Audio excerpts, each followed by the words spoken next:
Švajčiarsky nôž Wenger New Range 59 Hunter.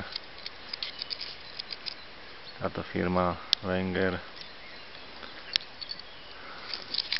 je konkurenciou firmy Victorinox v podstate, aj keď už teraz vraj ukončila výrobu. Neviem prečo. Tieto nože sa mi zdajú dizajnovo lepšie spracované a vždy prinesú nejakú inováciu na rozdiel od Victorinoxu, ktorý si drží ten štandardný tvar a nižšiu cenu, aj keď aj nože Victorinox sú dobré, ale tieto nože New Range, tieto najväčšie,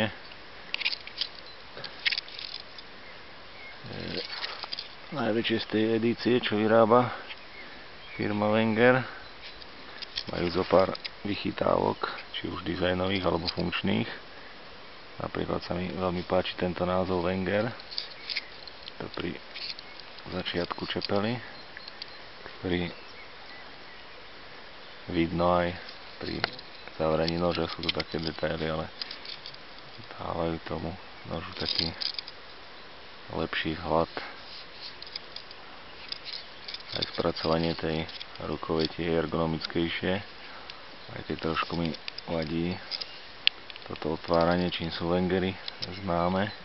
Je tiež taká vychytávka, stlačíte a poistka sa otvorí, tým čepel zavrete. Celkom dobrá vychytávka je aj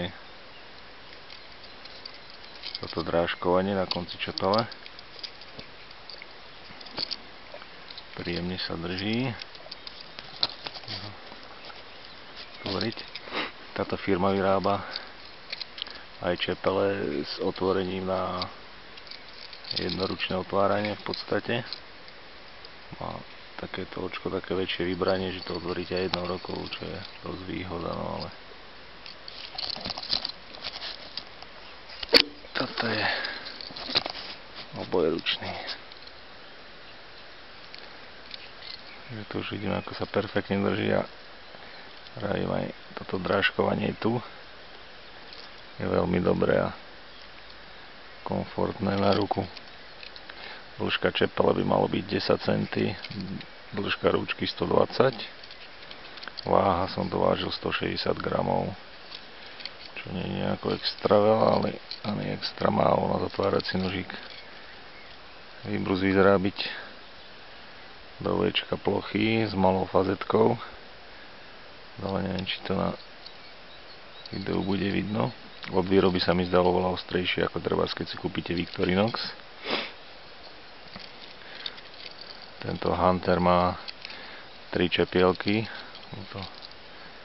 hlavnú čepel, a tá čepel má aj dizajnovo lepší tvar. Keď si to takto pozrieme, tak ide skôr do takej banánovej línii, čiže není v tej vodorovnej línii, treba ako Victorinox.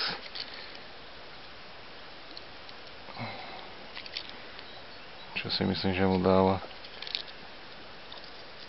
lepší úchop aj lepšiu silu pri nejakom silovejšom rezaní.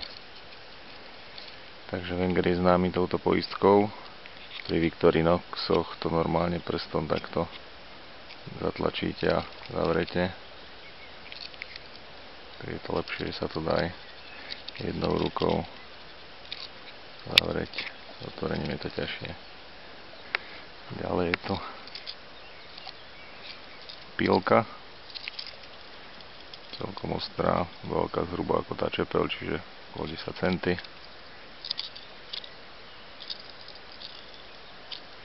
A to už je bez poistky. A páratko na sťahovanie zvery z kože. Veľmi dobrý pomocník, zvlášť pre poľovníkov, že už tento nôž má v názve Hunter, čiže ako poľovník. To je veľmi dobrá vec. Myslím, že u poľovníkov je dosť obľúbený, aj keď cenovo vyjde, no v porovnaní skoro dvakrát tak drahšie ako Victorinox, ale ten sa mi zdá aj menší a lepšie sedí tento Wenger oproti Victorinoxu, čo by mal byť tiež Victorinox Hunter. Ten má asi trošku viacej čepelí, možno nejakú vývrtku alebo niečo, ale tento sa mi zdá lepší. Videl som, nejaká slovenská firma vyrába tieto črienky, dáva čierne dole a vyrába vlastne taký custom z nejakej parožiny. Tam už cena skoro dvojnásobne sa navýši, ale ten nôž vyzerá perfektne. Krásne. Ešte firma Wenger samozrejme vyrába aj púzdra. Toto je veľmi pekné. Sú aj označené, toto je 57. 57.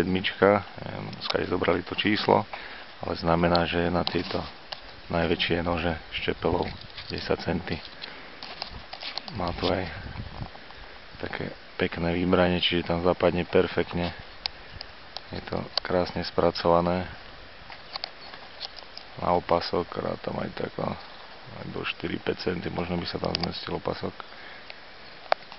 Kvalitou a spracovaním kože mi to pripomína skôr ako kožené púzdro na Falkniven F1.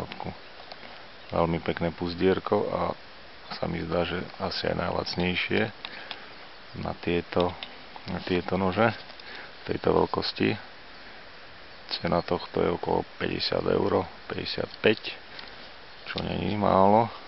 Púzdierko okolo 11 €. Ale vravím, ak už máte tento nožík, tak určite choďte do tohto púzdra. Wenger vyrába aj také hybridy, nylon, koža, kordura, koža alebo čisto iba kordura. Ale toto je fakt krásne púzdierko. Sám som bol prekvapený, ako je perfektne šité, jednoduché a pritom funkčné.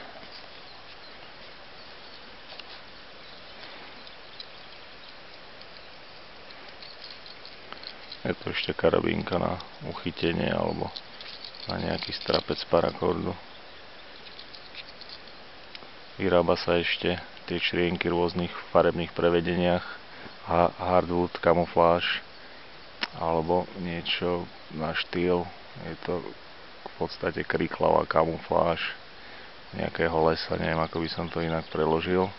V oranžovej, čo je dosť dobre pre polovníkov, keď mu to spadne, rýchlejšie to nájde. Aj taká maskačová by bola asi celkom problém.